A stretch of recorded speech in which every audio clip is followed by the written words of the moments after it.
Okay, so let's get this started. So, morning, everybody. My name is Craig Manell from EMC, Excellence in Manufacturing Consortium. I've been with EMC about a year and a half or so, I guess, having run many manufacturing facilities, automotive, non-automotive, previous to this, and probably the last 10 or so years before, I connected with EMC and had EMC. I was a member through the companies I did work for, having a firm belief in what EMC offers and what they do. So welcome, everybody. Thank you very much for spending your time on such an important topic. I know everybody's time is valuable, so thank you very much. Appreciate it.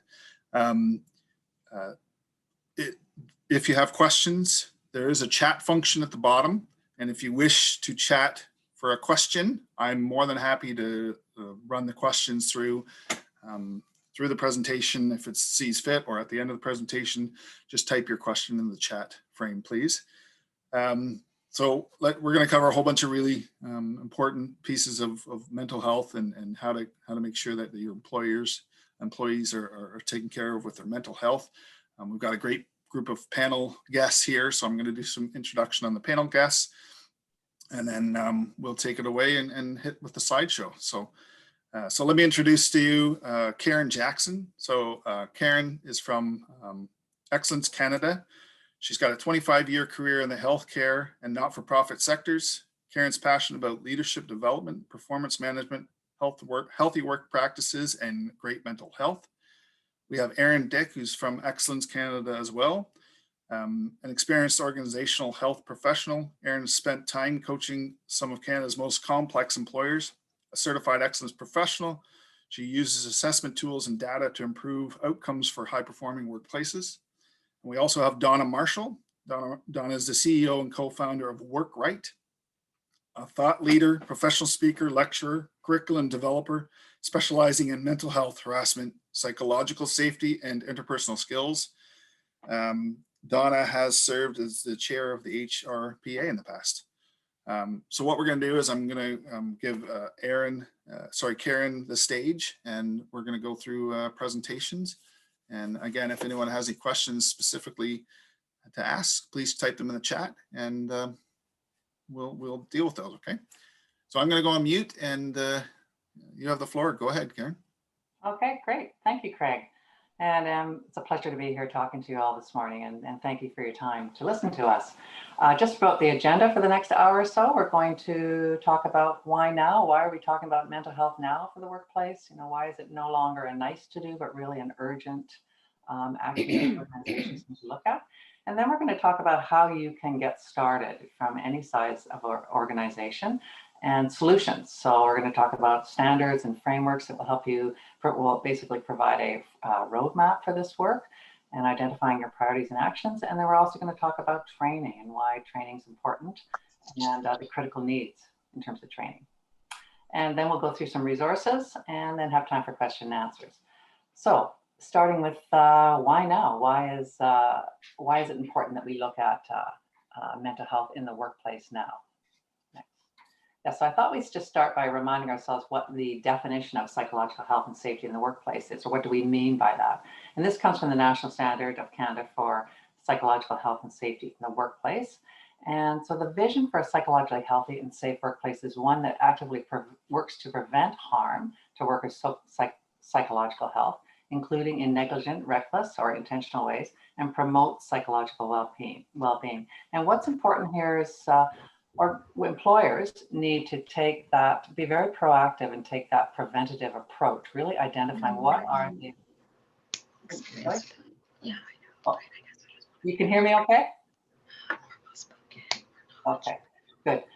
It's important that organizations or employers focus on the psychological risks in the workplace. So really taking action to assess and then at the same time promoting psychological well-being. So doing things that promote good mental health in the workplace. And there's many ways of doing that. Next slide. So in terms of why action now, so we've heard and we know that over 500,000 Canadians miss work each week due to mental illness.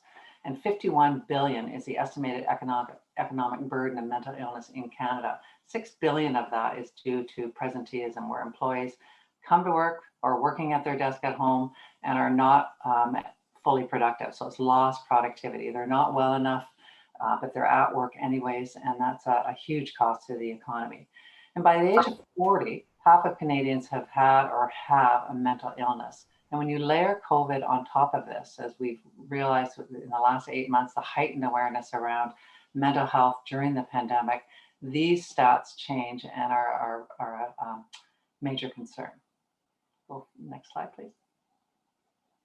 So why should, or what is the cost to employers? Why are they paying, how are they paying the price? And it's really through financial, in terms of disability management costs that are going through the roof in terms of for 70% of disability costs and 30% of all disability claims are related to mental health, as well as in terms of financial, it's your turnover, your absenteeism, your lost productivity, time, and then the regulatory legal reasons. So it's really, the employer really needs to take due diligence around managing or managing or preventing or dealing with psychological stress in the workplace in terms of workman compensation and occupational health and safety and employee standards acts. It's in their interest to act early and be proactive. And then of course, reputational, your pride, your brand, how employees feel about the organization, their morale, and whether you can recruit and retain employees. To having an organization that focuses on the wellness of employees is a desirable place to work for many employees. And we know that without the health of employees, we don't have an economy in Canada. We have to have healthy employees in order to run our economy, bottom line. More than 60% of employees with mental illness and addiction issues also report being disadvantaged at work due to their condition. They're either not able to apply for new jobs, they don't feel they should put their hand up for that job, they are being bullied, harassed, or they just feel disadvantaged because of the stigma around mental health. So another reason that we need to really focus on the mental health in the workplace of our employees. Next slide. So now I'm going to turn it over to Erin and Donna, who are going to talk about those solutions and how you can get started, what you can do, some practical ways to get started. And I'll turn it over to you, Erin. Thanks, Karen. So really, we're going to talk first about industry standards or frameworks that started to be put in place a number of years ago to really help employers answer the question, what can we do at an organizational, management, team, and individual level? And the place we'll start is the national standard. Karen already mentioned this. The National Standard for Psychological Health and Safety in the Workplace was created by the Mental Health Commission of Canada a number of years ago, and it was really built on the vision that workplaces can strive to be a psychologically healthy and safe workplace that both,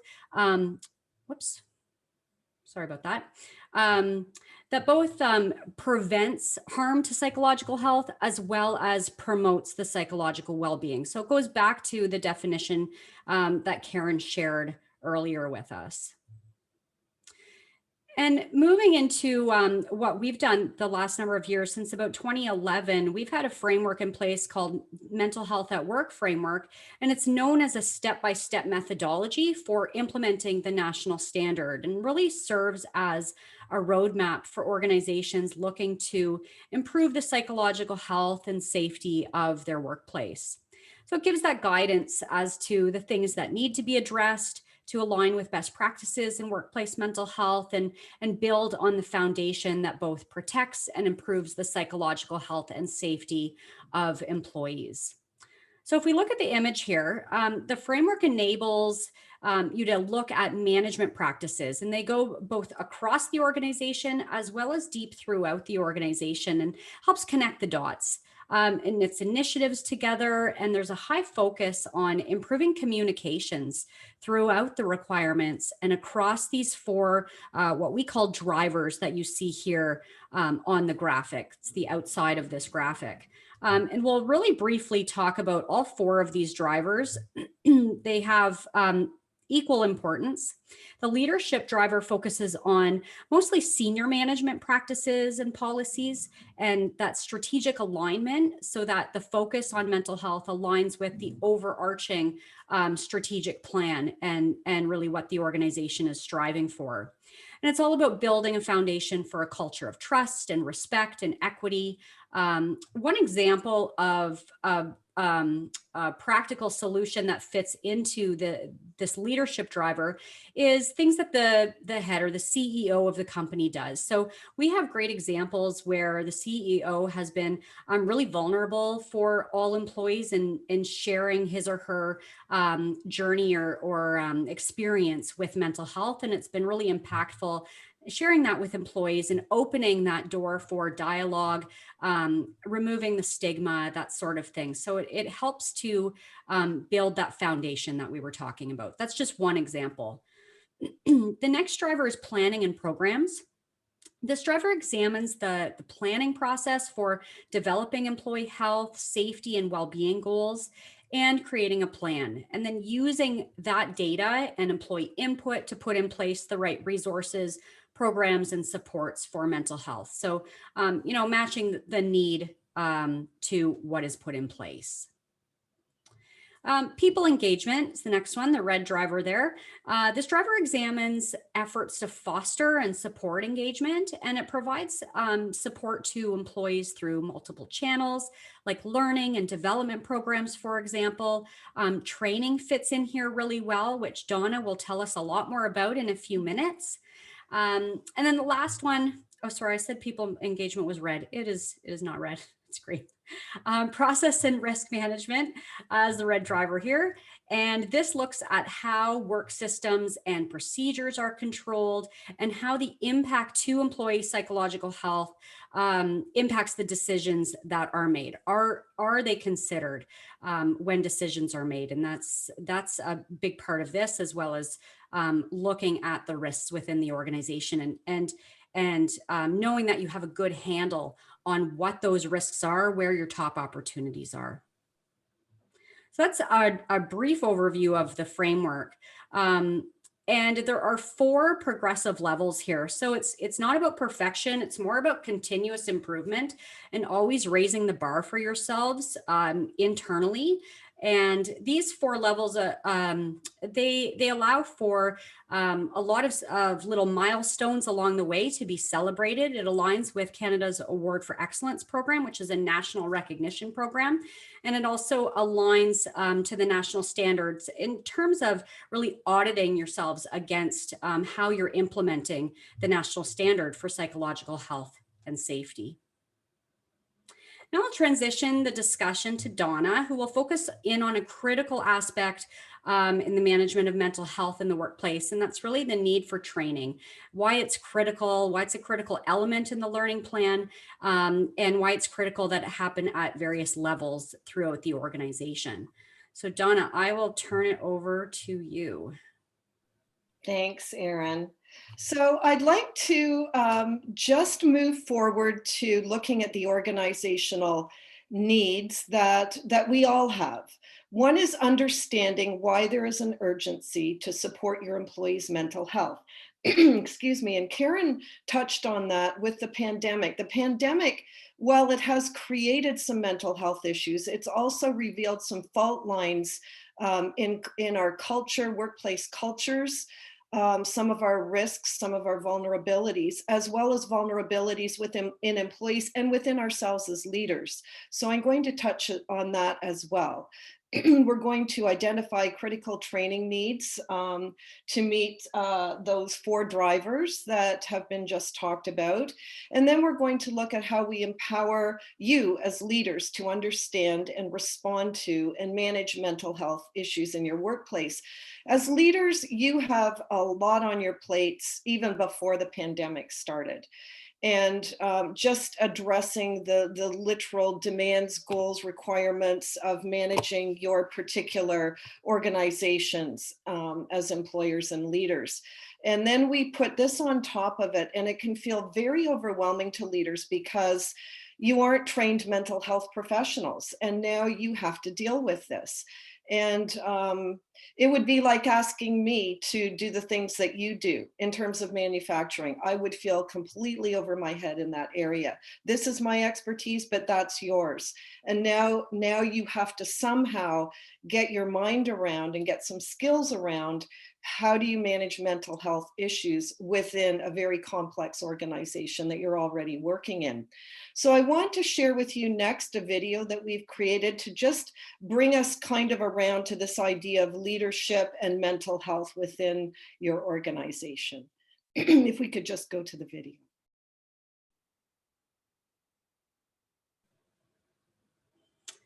Sorry, Donna, I'm not seeing the video. Oh, it's come up as slide 14. Maybe it's on the next one. There Is it this is. it? Okay, sorry, it was on a No problem. slide.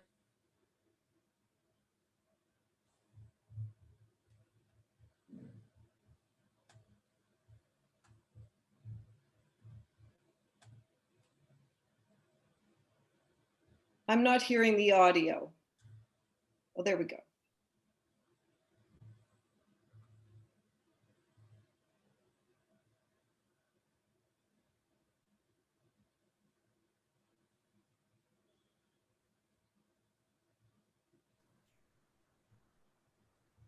Yeah, I don't think people are hearing the audio. No. That's okay. It's music. Okay.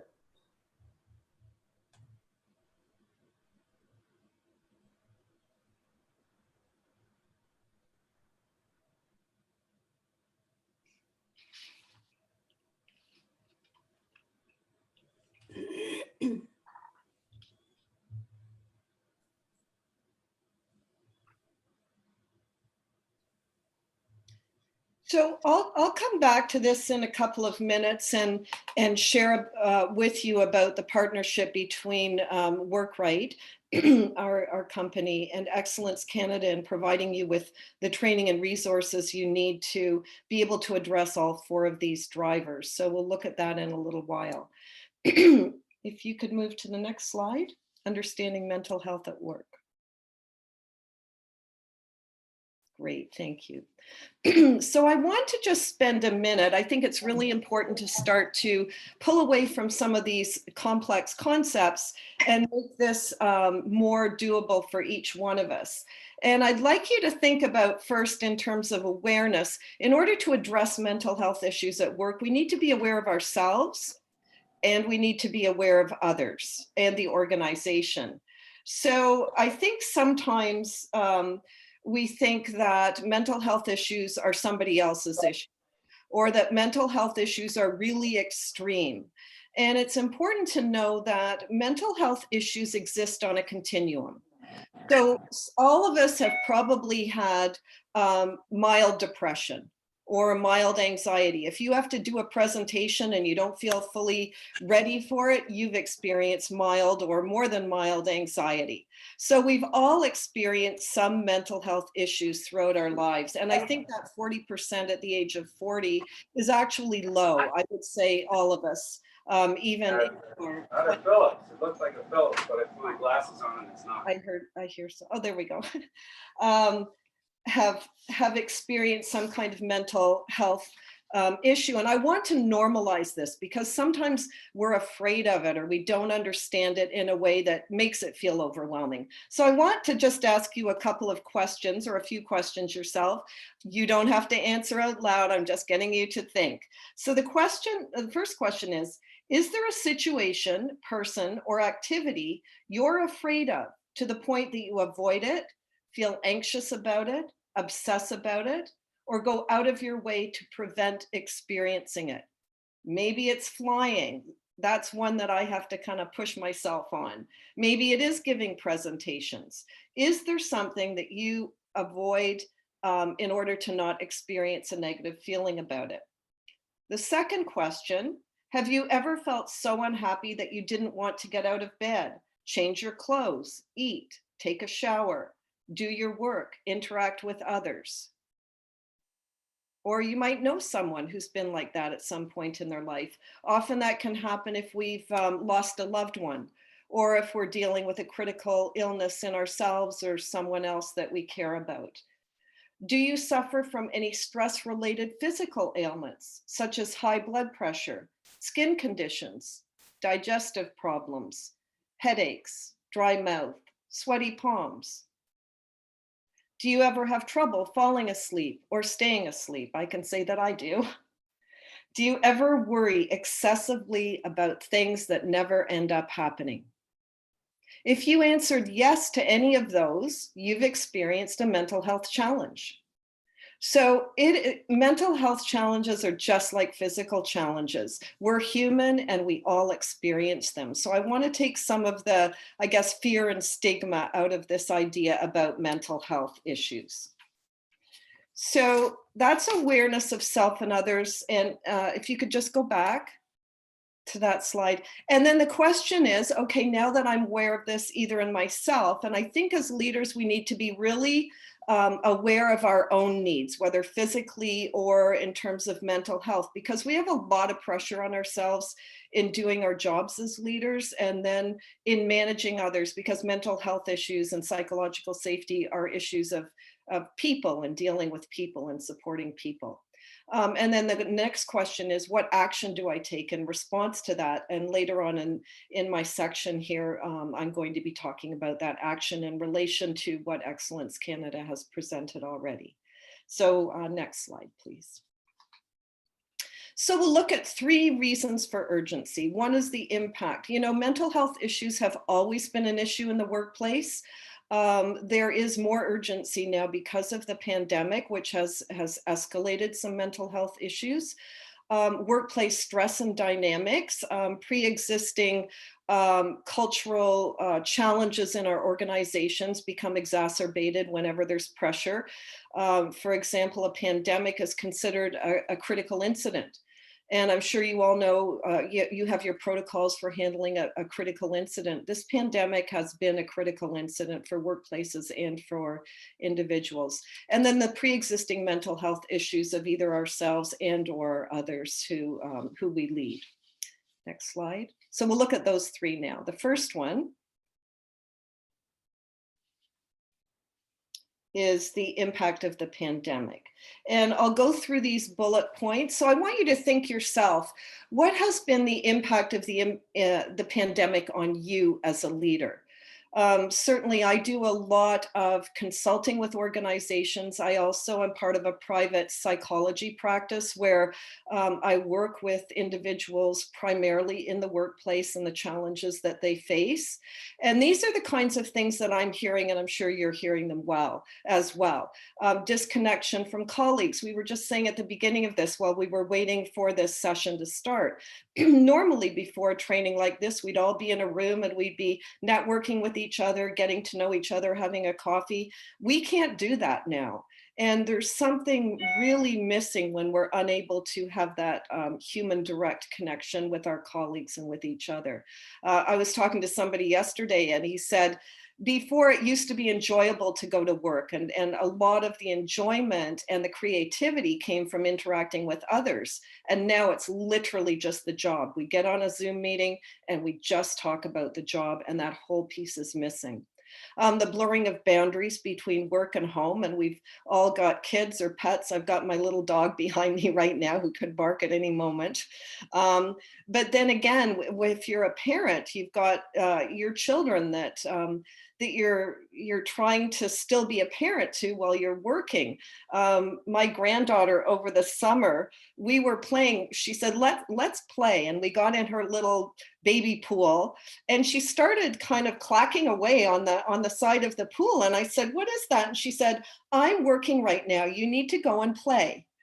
And, you know, this has become the reality for children as well as parents and how you balance that. And it's really hard.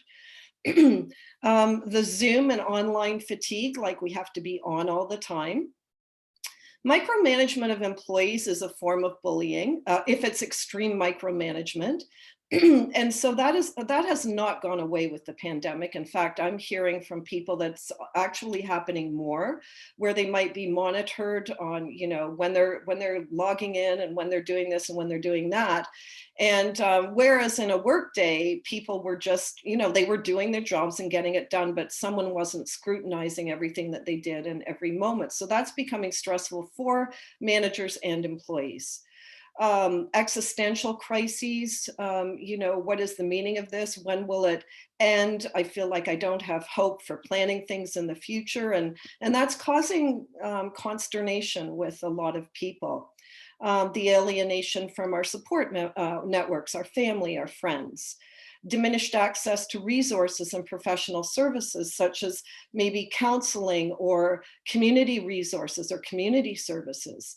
And then the fears of exposure to the virus if we have to work in a workplace setting.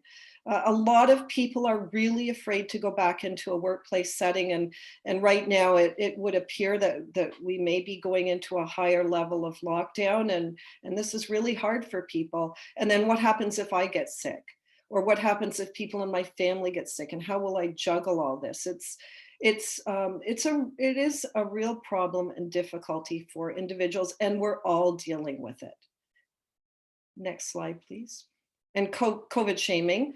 You're wearing a mask, you're not wearing a mask, and a lot of stress around that. And of course, fear of losing our job, or, our hours are being cut back, or leaders have to tell employees that their hours are being cut back. And it's very concerning. And will the jobs still be here? And how are our industries changing? All of those things. So that's a lot to surface and deal with and still do our jobs. Next slide.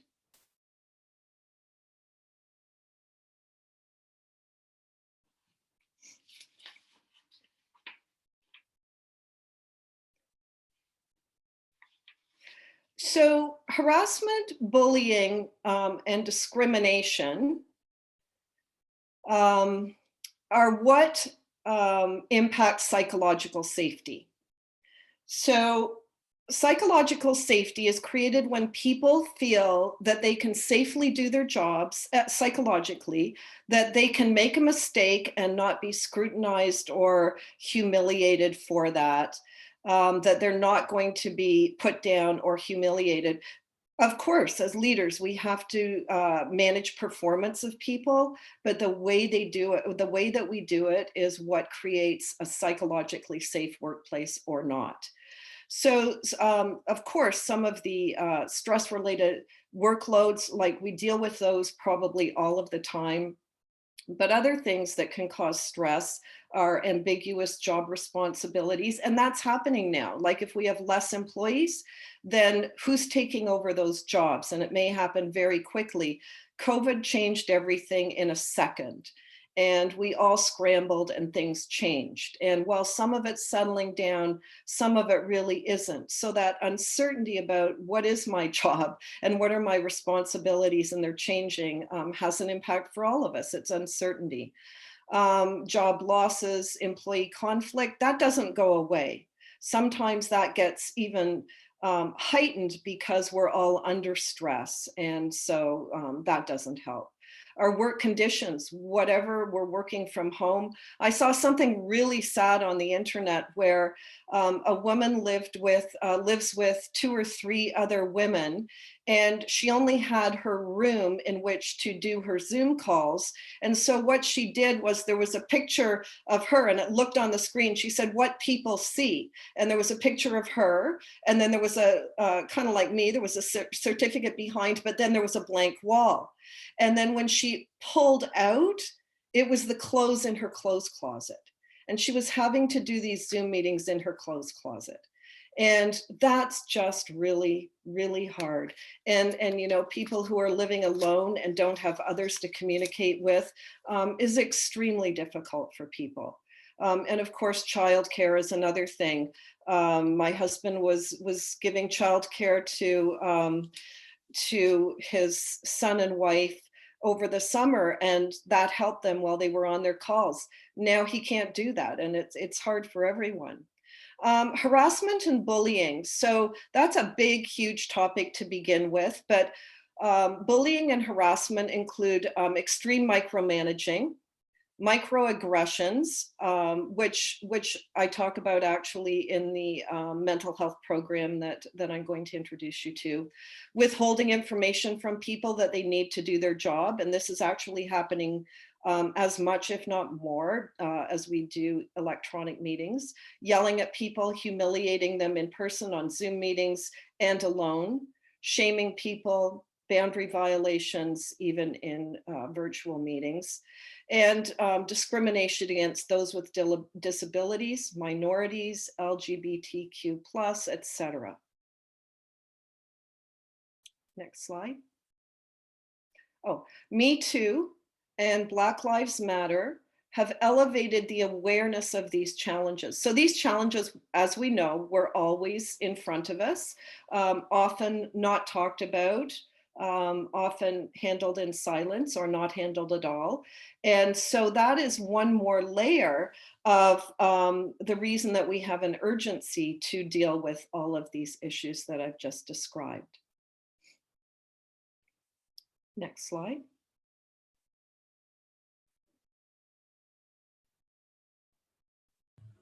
Sorry, Donna, for some reason, they're not advancing very well. Well, that's okay. Having to Yeah.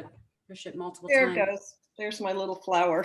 Okay, I'm just going to talk to this flower for 1 second. Oftentimes, and this is about pre-existing mental health conditions of employees, and that could be ourselves as well. So what we tend to think is that mental health issues are caused outside the workplace, and people come there to the workplace with these mental health issues. And that can be true. But what I want to point out, and you have no power over any of that, but what you do have influence over is the environment in which your employees are working. And this little flower, there's a saying that goes with it. I don't know if you've heard it, but it is, when a flower doesn't bloom, you fix the environment, not the flower. So what often happens is we pathologize employees and we say, well, they're just depressed and it's their problem. You know, sure, that there's an aggressive manager and they've been putting them down, but they need to just toughen up and deal with it. And then the flower wilts because that environment is disrespectful and shaming and not empathic to the employee. So we need to change the environment, and that as leaders, we have control over. So pre-existing mental health conditions, if you could go to the next point. While some employees have a vulnerability to mental health issues, the work environment can either help or hinder these pre-existing conditions. And the next 2 clicks. So when a flower doesn't bloom, we do have the capacity as leaders to fix the environment and not pathologize or blame the employee for not being able to adjust to bullying or harassment or aggression or those kinds of things. Workplaces can positively impact employees with mental health issues by providing a psychologically safe and healthy workplace. And I've found in our private practice that 9 times out of 10, people go to work when we could go to work to escape from difficult situations in their home or personal life and really pour themselves into their workplace. When the workplace is not a safe place, employees have nowhere to go, and then these mental health issues are exacerbated. Next slide.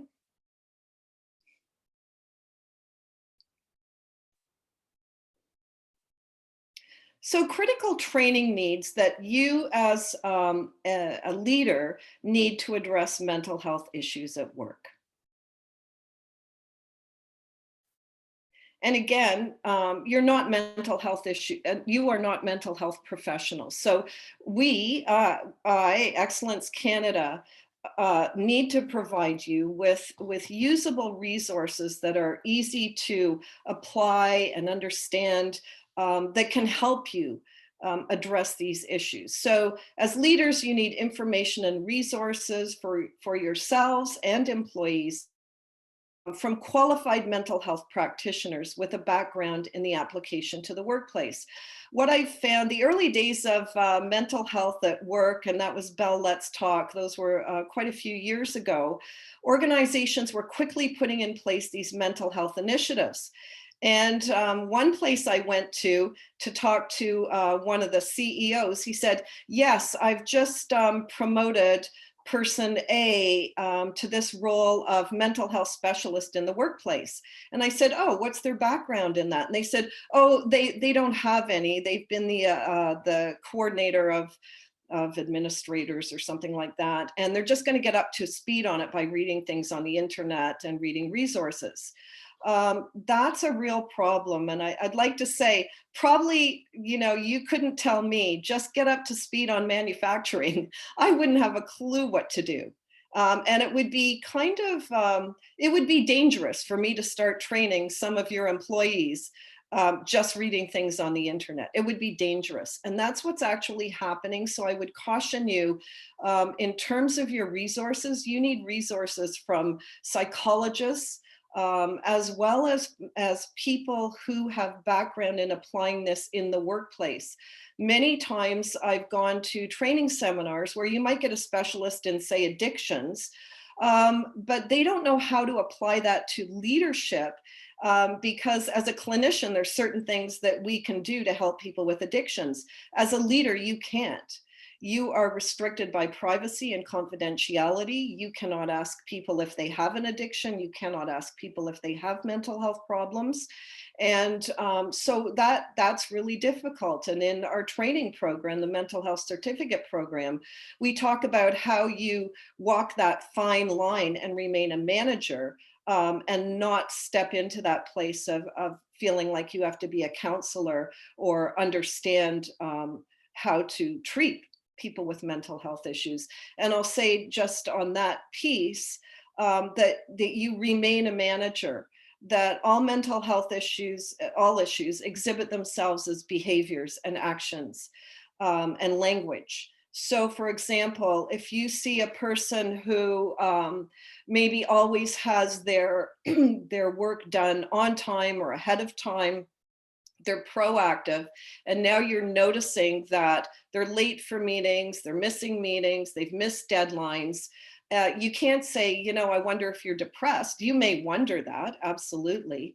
You can't say that. You cannot use clinical terms like depression or anxiety. But what you can do is focus on the person's behavior and with compassion and say, I've noticed in the past, you've always been on time. You've been ahead of things. You've been proactive. And I'm a little concerned because I've noticed that the last few weeks, you haven't been. And is there anything that I can do to help you out or support you? Is there anything that you need?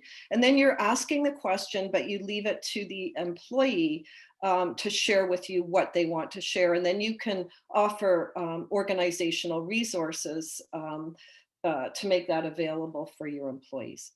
Assessments to identify strengths and gaps. And I know Aaron talked to that a little bit earlier, or Karen, I'm sorry. And that Excellence Canada has some assessments around that. And the next one, strategies to prevent, manage, and respond to mental health issues at work. And again, the mental health certificate program provides you with that. 4, resources. Excellence Canada and Workright have a lot of resources around mental health and psychological safety. Referral services such as EAP or psychologists, that kind of thing, or community resources. And they need to be, in this day and age, they need to be accessible and they need to be cost effective, accessible to you and accessible to your employees. And we know that so much is going online now. And again, I would just caution that the resources you provide are provided by experts in these fields. Next slide. Empowering leaders to understand, respond to, and manage mental health issues in the workplace.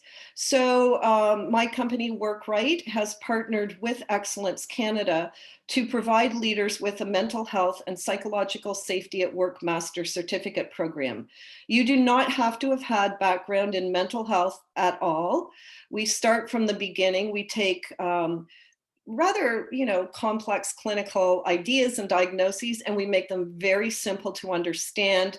And you will quickly gain a foundational knowledge that you need to manage mental health issues and psychological safety in the workplace. So I'll just, it's a 10-part program. It's developed by Dr. Stephanie Bott, a psychologist and my business partner, myself. And we've brought in other psychologists in their areas of specialization to speak to the issues that are raised, so that you know that you're receiving, oh, just if you could go back, most clinically sound information on the market today. There's interactive modules explain the many aspects related to workplace mental health. And our clinicians provide clear guidance on how to optimally address these delicate and complex issues within a work setting. There's testing and certification to support your knowledge transfer. So very quickly, in module 1, and these modules are between 30 and 60 minutes in length. And you can go out of them and come back into them. There's downloadable resources, for example, a mental health return to work. There's actually a format that you can download and use in your organization if someone's coming back after a mental health injury or incident. We've got safety plans. We've got a lot of resources for you. So the first module is just an introduction to understanding mental health and psychological safety at work in a very user-friendly way. Module 2 is actually an assessment where you can go through and assess your risks and vulnerabilities as an organization to mental health. And that's going to give you, there's 8 categories, and that gives you a very quick snapshot of where some of these areas are that you might want to focus on. 3 is understanding mental health issues. That's by Dr. Stephanie Bott, and she goes through the main presenting mental health issues in the workplace: depression, anxiety, OCD, PTSD. I'm forgetting a couple of them, addictions. So you'll go through and understand each one of those, and then how to handle it in the workplace in terms of your restrictions and limits and possibilities. Supporting employee mental health. That's a program that I do, and it addresses some of the things that I've already talked about more extensively and provides you with some downloadable documents and resources. Dr. Bott talks about managing addictions in the workplace, which is really another very sensitive issue in terms of a number of areas that you can imagine. Principles of prevention, how to actually create a psychologically safe work environment where people do feel safe to go to work. Managing change, huge right now. We're all dealing with it personally and professionally. What are some principles and best practices that we can employ? Module 8, managing trauma and critical incidents in the workplace. We may be experiencing more of those in terms of mental health, domestic violence, those kinds of things. So it gives you a roadmap for handling those. Best practices for stress management and mindfulness. And this is nice because it's by Dr. Newman, and he's done, he's a real in the forefront of this these practices, and it's for you and for your employees. So it's really good how to implement some of these strategies, but also to help you in terms of managing your own stress. And then module 10, where you bring together all the pieces of this program and you put together your own action plan that would be doable for you, for your employees, and for your organization. So I'm going to hand it back to Excellence Canada. Thank you so much for your time today. Thanks, Donna. That was really great, and really drilled down for us, I think, some of the specifics around what employers can do to raise the bar in the area of psychological health and safety, starting with those people who are really decision makers within the organization, managing people, and how they can support those individuals in order to help improve psychological health and safety in the workplace. So thank you for that. We will sort of close off here with a couple of steps in terms of getting started. So we talked about the importance of really understanding the psychological risk factors within your workplace. And there are assessment tools out there and so on in order to do that, and against best practice frameworks that we looked at, and identifying your key priorities and rolling this into action planning activities. So using that data in terms of the need of the people within your organization to create those plans. And of course, taking action, and often training comes up as a high priority when looking at and understanding the risk factors within your workplace. And from there, we'll just give you a few resources. So this will be provided by EMC afterwards as well. So there's some links to resources here, including the framework that we looked at, the master's certificate that Donna walked us through, and a couple of other resources with respect to mental health, as well as a return to work checklist that we created this year during the pandemic. And it is quite broad in terms of a checklist for eventually bringing people back to work or reintegrating into that workplace. So you may find that helpful as well. It's just a free download. With that, Craig, I'll turn it back to you to see if there's any comments, questions in the chat to start with. Sure. Thanks, Aaron, Karen, Donna. Appreciate it very much. Very helpful, useful information. So I've got a couple questions, and I can see there's a question just came up from Praveen. What percentage of total workplace injuries are related to mental health issues? Are any such cases also remain unreported? So anybody want to take field that question? Oh, you're on mute, Donna.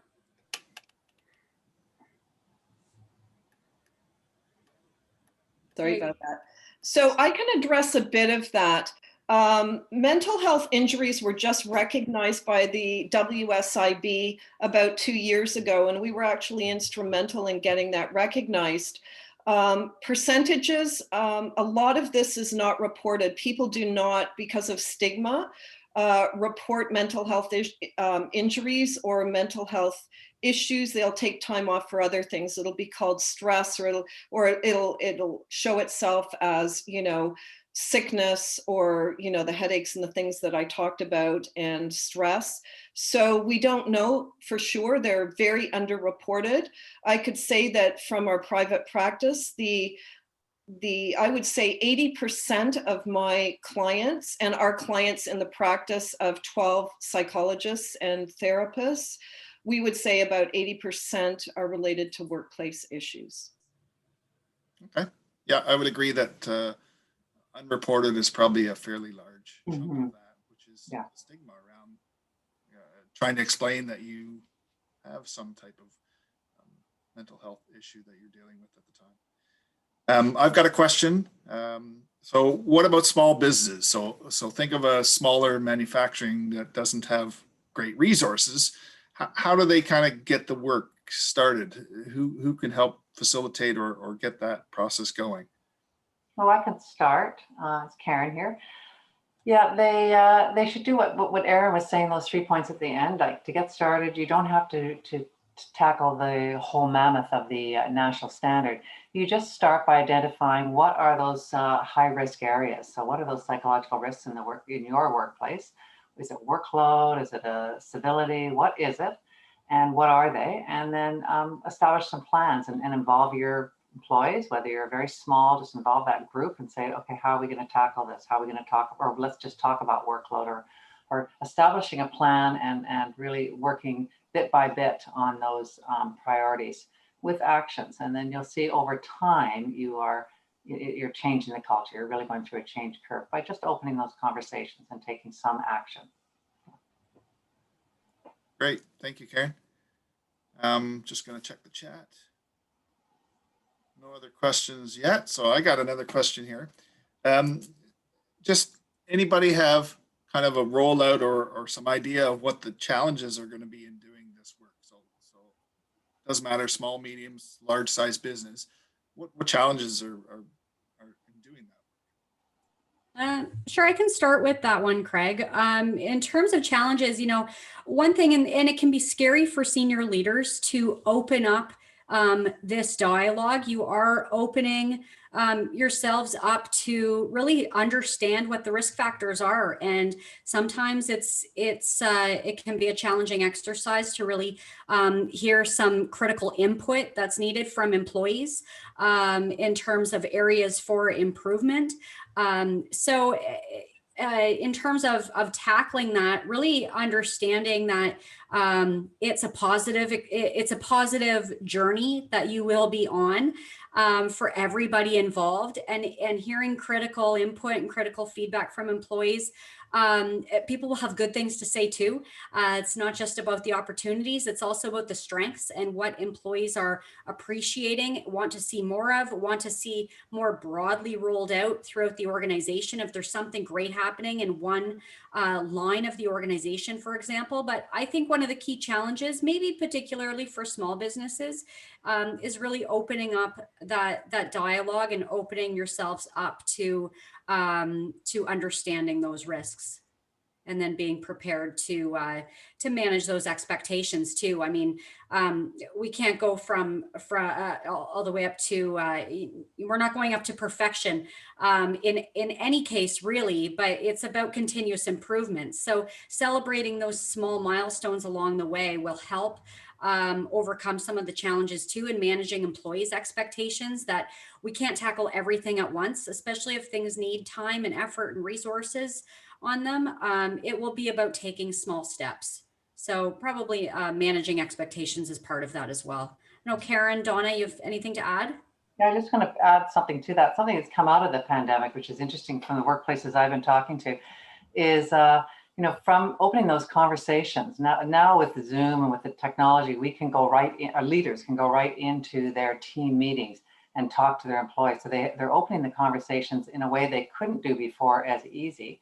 And they can get right in and connect with their employees and have those tough conversations. So the positive that's coming out of it that I'm hearing is that they're connecting with their employees in different ways, and communications are more empathetic based, and they're able to tackle some of those challenges or those difficult conversations now because they're connecting a little bit more through the use of technology. I wouldn't say it's perfect, but these are definitely hearing some positive coming out of the pandemic. I think another thing is the normalizing of it. And if leaders can be a little bit vulnerable in terms of saying, you know what, all of us are under a lot of pressure now, especially because of the pandemic, we're including ourselves as part of that. And that then people feel, oh, the leaders acknowledged it and we're all feeling this way. And, we've put together a few online resources. For example, you can download these pieces of information. You can click into some of these courses. We just want to support you. If you don't need to tell us that you've watched them, we just want you to know that we know it's a really difficult time. We're going to get through this, but in the interim, here are some ways that we can support you. We want to support you and just make it much more normal. We are all going through this journey together. So being able to do that and show a little vulnerability on our part, which can be really difficult to do, but people resonate with that. And then they feel more open, as Karen said, to be able to, talk more about things. Right. Yeah, no, that makes sense. Another chat question. Another phase of an unwillingness to return to work is bound to happen with the growing cases. What support can organizations play to help employees feel comfortable and return to work when the time comes? Who wants to field that one? Well, I can start. I think by being really proactive on the employer's part and involving employees in that return to work phase. So having a survey, depending on the size of your organization, or focus groups with your employees to find out what they want and what's important to them in this right now and in the return to work phase. So that really involving them and being proactive, addressing everything ahead of time, making sure it's very safe, but doing that with your employees. Yeah, I would agree. I would think that touching base with your employees, even if they're not at work right now, on a regular basis is going to be helpful in that there's still a connection, right? Versus not talking to anybody for 4 months and then expecting them to come back to work, you know? So I would agree. I'll just add to that, understanding there are a lot of things to think about. So something like the checklist that we showed you a link to may be helpful because it covers off not only the physical safety of bringing employees back and making them comfortable, but also that psychological safety as well. Because this has been a scary time. So, how to bring people back after some people have experienced, nothing short of trauma in certain situations of the past several months. I'm sure, Donna, you could speak more to that. But so something like the checklist will help you kind of think through maybe more elements of bringing people back as well. Perfect. Yep. Thank you. Russ did have a question about surveys, and I think you're right. Checklist surveys are all going to be a helpful tool in the toolbox to make sure that you have engagement with your employees, all your employees. So I think that's kind of wrapping up the session. I know there's probably a whole bunch of other questions that people may have privately that they may want to ask or send. So by all means, if you need to send something to me, I can send it to whomever it needs to go to, no issue at all. Again, thank you very much, everybody, for spending your time. I know how valuable that is. Thank you for the panel guests for sharing and providing all of the useful information and tools. Much appreciated. I'll send out the slide deck to everybody so that they have that. And this has been recorded. So if anybody does wish for a copy of the recorded session, you let me know and I can figure a way to get it to you since the file sizes are sometimes pretty big. But yeah, so I think thank you very much, everybody, and have a wonderful day. And if there are any questions further, just send me an email, shoot me a text, give me a phone call, and I'll be more than happy to help. Okay. Thanks for having us, Craig. Yeah, Really my pleasure. Thank you, guys. Have a wonderful day. Thank you. Bye, everyone. Okay, everyone.